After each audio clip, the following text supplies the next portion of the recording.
மாய பிறப்பருக்கும் மன்னன் அடி போற்றி. இந்த பிறப்பு இருக்கே, நம்ம பிறந்து இந்த தினம் காலம்பரை எழுந்திரிக்கிறோம், ராத்திரி தூங்குகிறோம், பகல்லையும் அப்பப்போ சோர்ந்து போகிறோம். இது மாயப்பிறப்பு.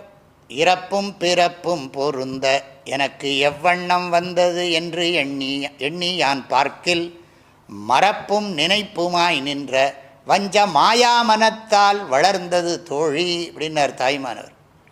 எனக்கு ஜென்ம மரணம் எப்படி வருதுன்னு பார்த்தா மாயா மனத்தினுடைய காரியங்கிறார். நம்ம தூங்குற போது ஒன்றும் தெரியறதில்லை, முழித்த உடனே எல்லாம் மாய பிரபஞ்சம், கொரோனாலேருந்து எல்லாம் ஞாபகத்துக்கு வருது.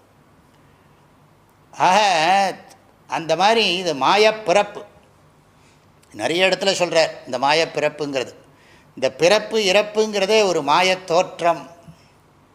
சொப்பனம் சத்தியமா ஜாகிரத் சத்தியமா, கனவு உண்மையா நனவு உண்மையான்னு ஆராய்ச்சி பண்ணால் குழப்பந்தான் மிச்சமாகும். மாதிரி கனவு எப்படி மாயமோ அப்படி தான் நனவு. மாய பிறப்பருக்கும் மன்னன்.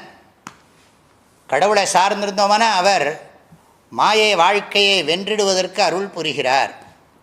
ஓ